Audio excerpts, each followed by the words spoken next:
Yes, there will also be compensation that will have to go through the various channels. Mongameli Cyril Ramaphosa uthi baza kufumana imbuyekezo bonke abachatshazelwe intlekeli yokudilika kwesakhiwo eGeorge eNtshona Koloni.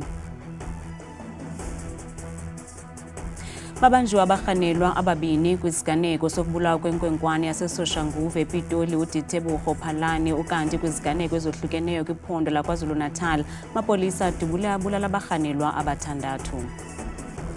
I will definitely be in the top 8. Iqela leKaizer Chiefs liqaleshe ukubethelela indawo yalo kwi-top 8 ye-DStv Premiership njengoko lizadlala nePolokwane City ngomgqibelo.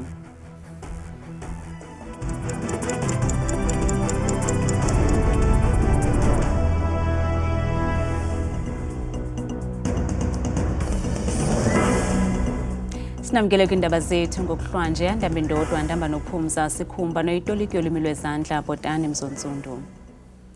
Mongameli weli umnumzana Cyril Ramaphosa uthi aza kubuyekezwa onke amaxhoba entlekeli yesakhiwo saseGeorge eNtshona Koloni uthi bengurhulumente baza kuncedisa iintsapho zamaxhoba ngemingcwabo zebaphinde bancede abo basesibhedlele ukuthethe oku ngethiwe betyelele indawo yeqhwayelo namhlanje.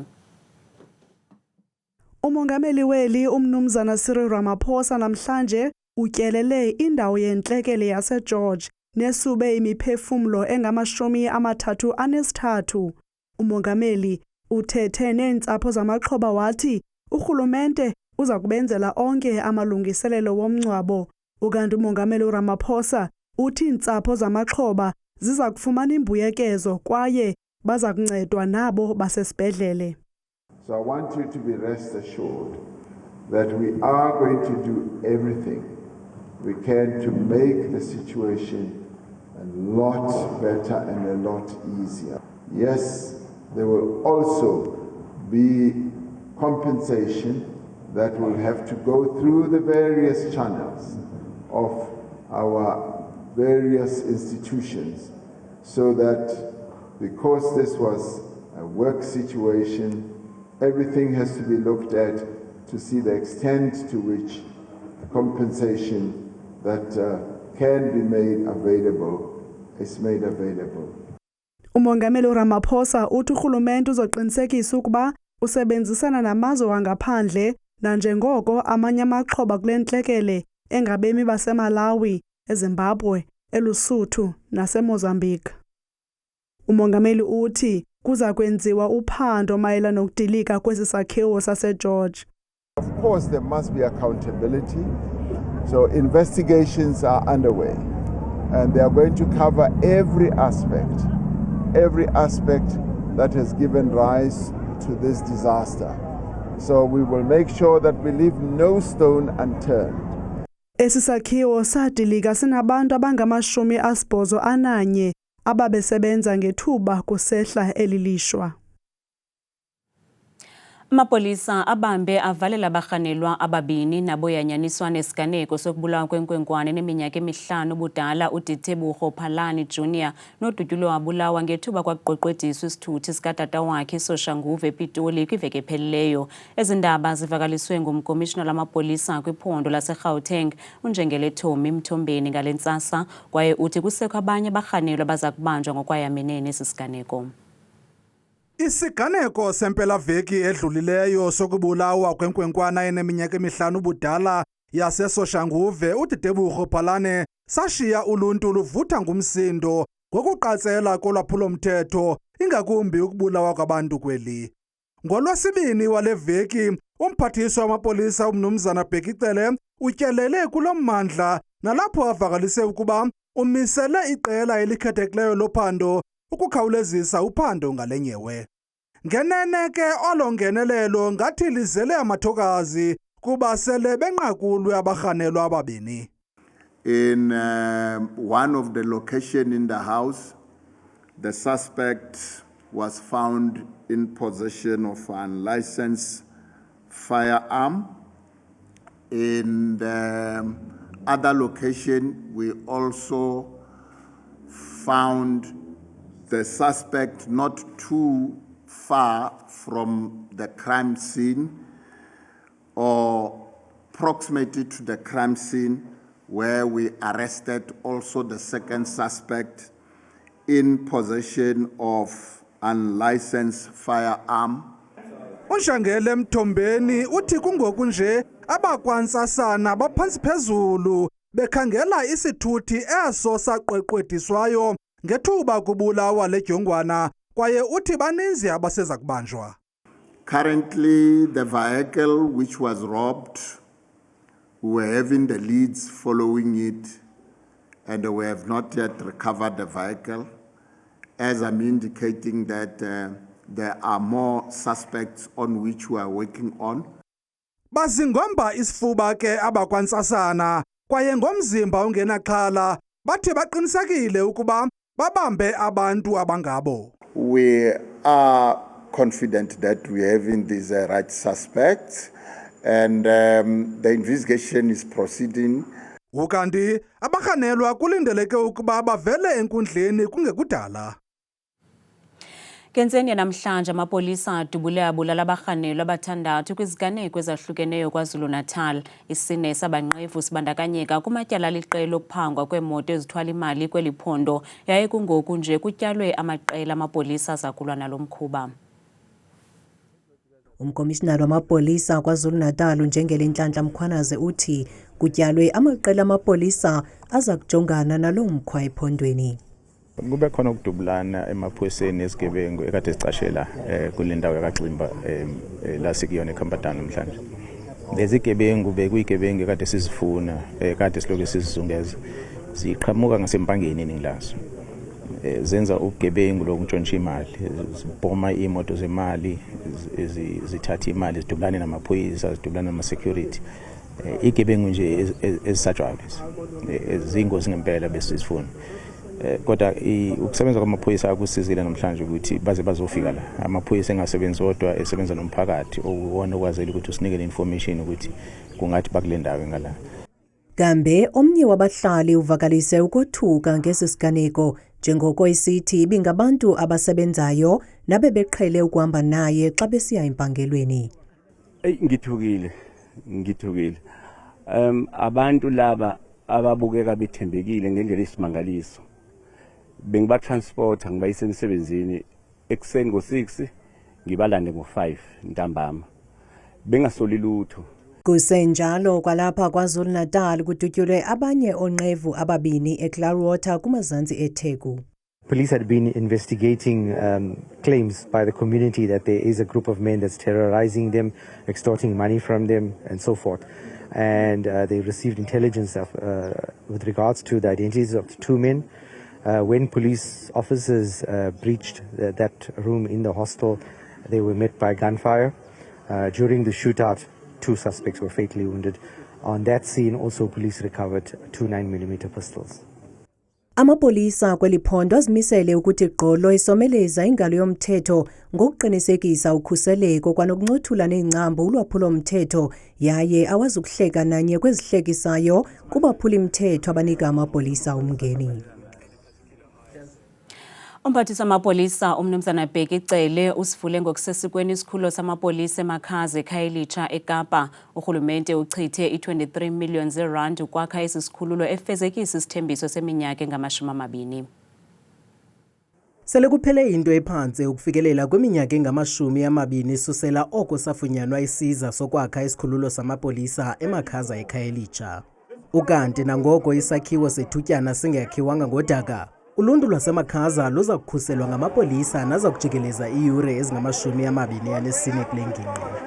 Sazokwakha ipolice station yenyangempela. Le ingoba bebesijaha njengoba ngisho ukuthi besijahwa. Kwafanele ukuthi size kube khona esikwenzayo. Ingakho ke sila namhlanje. Zimalunga nama-26 izithuthi eziza kuthi zityalwe kwesi sikhululo, ezili-15 kuzo ziza kuba yiminyonyovu emitsha krakra. Ucele ukwacele abahlali ukuba bancedisane nesipolisa ukuqinisekisa ukuba ezi zithuthi zisetyenziswa ngendlela eyiyo. Those cars is for you police to respond when you are called, those cars are not for groceries. Those cars, Station Commander, Provincial Commissioner, are not for checking girlfriends. Those cars is to make sure that people here, they get service. Ilungu le-Social Justice Coalition lithi nangona belamkela elinyathelo kodwa baxhalabile imicelimngeni eza kulandela. I think that the problem is not just a matter of a police station. There are other issues as well. Issues around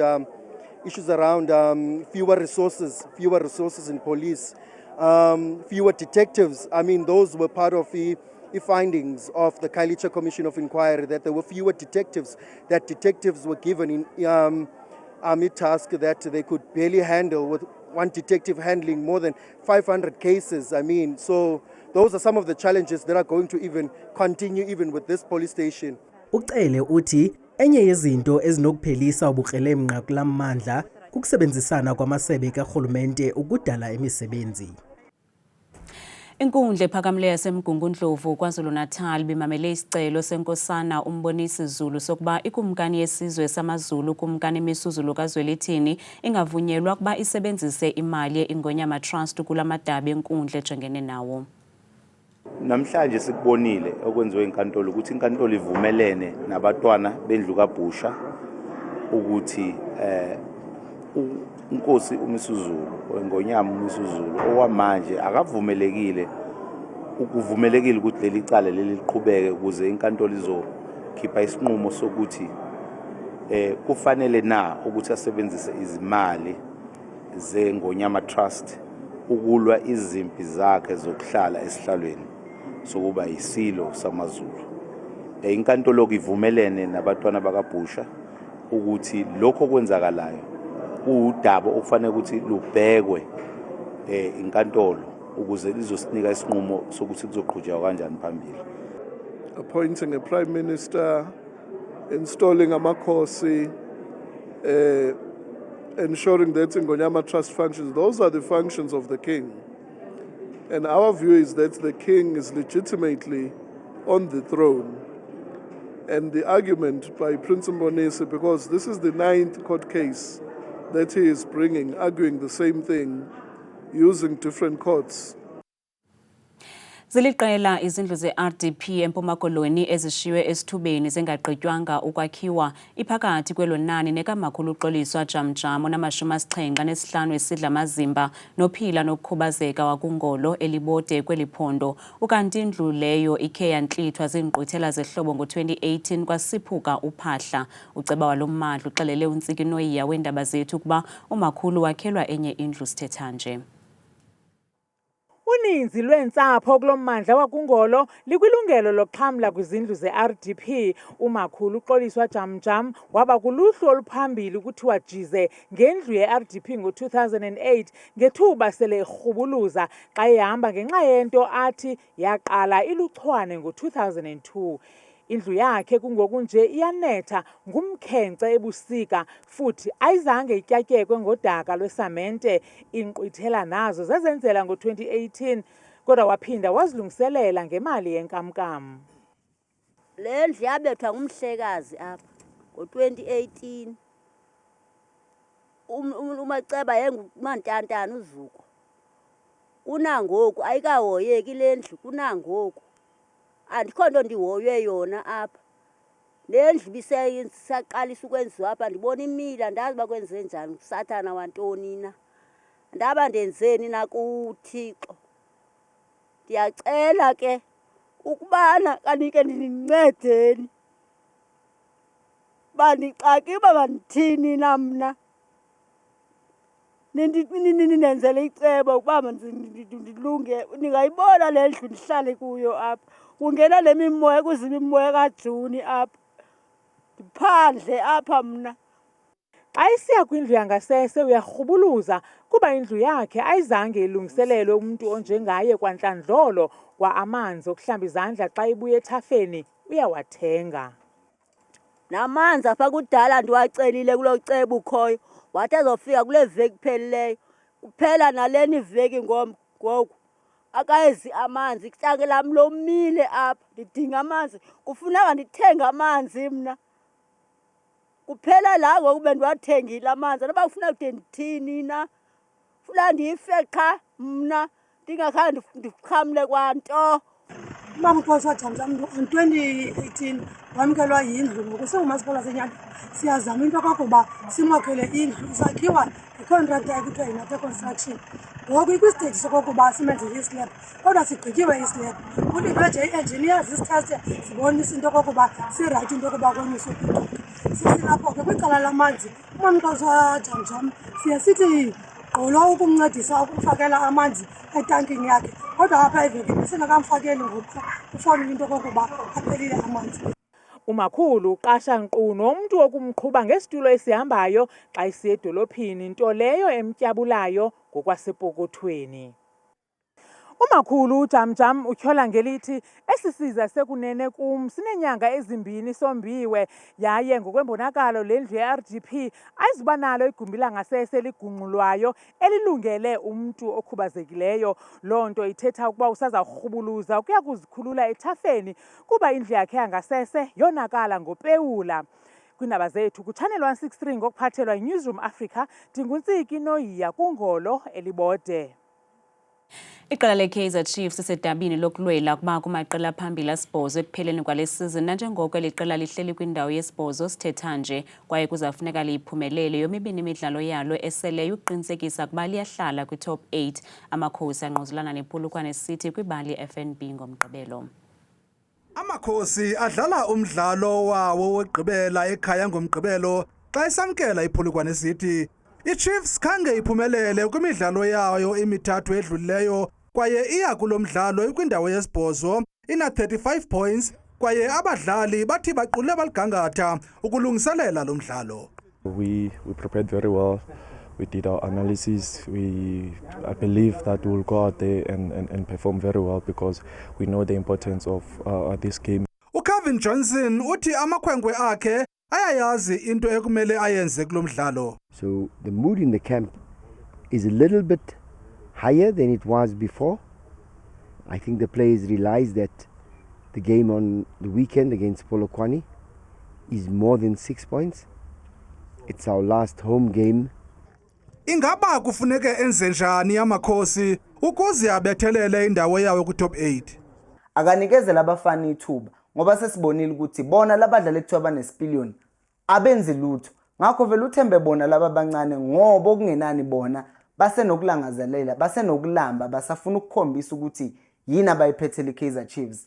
iPolokwane City ikwindawo yethoba isiza emva kweChiefs kwaye nayo ina-35 points. Koko amakhosi ane-goal difference engcono. Masiphosa amehlo kwimozulu siyiphathelwa ngithabile Makhaphela.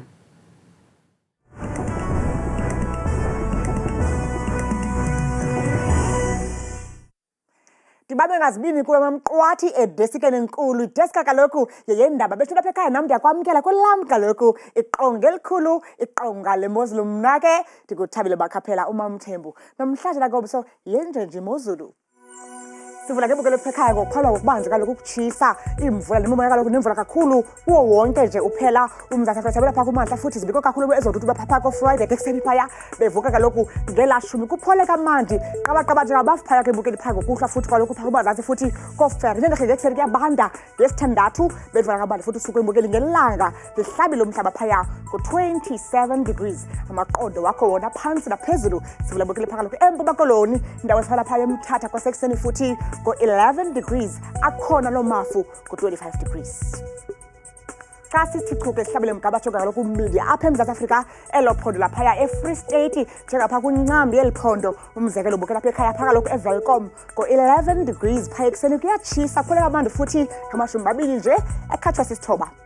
Nantsi kaloku bethuna imozulu phaya ephondweni lethu laphaya eNtshona Koloni ngomso njengapha kwindawo ezikwimpuma yalo mmandla umzekelo bukele pha kaloku koBeaufort West neziphaluka go-13 degrees phaya ekuseni bayayivala kamandi ngemini ngabafu phaya ka-25. Imeko yemozulu phaya ephondweni laseNorthern Cape ngomso indawo ezikwimpuma khona lo mmandla pha bukele njengapha kaloku eDiyara phaya ekuseni futhi phole kamandi nje qabaqaba ngamafu ka-12 degrees balusongo usuku beluvala ku-25 degrees phaya ngorhatya. ukanti imozulu phaya ephondweni lase-northwest ngomso amazantsi weli phondo phaya Morulang phaya ngu-11 degrees kuyatshisa phaya futhi emini kuphole nje kamandi futhi kamashumi akhatshwa sesasithoba bukele yejeje imozulu kaloku apho sikhoyo kuserhawutini bethuna njengaphaya ePretoria phaa kumantla weli phondo kutshisa kamandi phaya ngo-28 degrees zikubane phaya embindini eJohannesburg phaya ekuseni futhi bevuka ngesasibhozo baphila ngolu hlobo phaya ephondweni mbukelelo ngomso phaya eLimpopo indawo ezifana phaya kooThabazimbi ekuseni bevuswa sisithoba baluvale belusokusuku kuyatshisa futhi kucwengile ngo-30 degrees ukanti imozulu xa sisehla njalo sijonge phaa ummandla ephondweni lasempumalanga njengaphaya koMiddleburg ekuseni kuyabanda phaya ngo-9 degrees kusatshisa phaya emva kwemini futhi ngo-26 degrees bethele kaloku apha ekhaya masivaleni sisoke kaloku imozulu phaa ngephondo lokugqibela KwaZulu Natal njengaphaa kaloku eEscort ekuseni futhi kuyabanda ngo-5 degrees kodwa yintlela imozulu futhi guquke phaya ebusuku ngo-27 degrees kube bubanda phaya ePietermaritzburg ekuseni ngo-11 degrees bethuna ke itsho imeko apha kwam mna ndikuthanda kakade xesha Yole.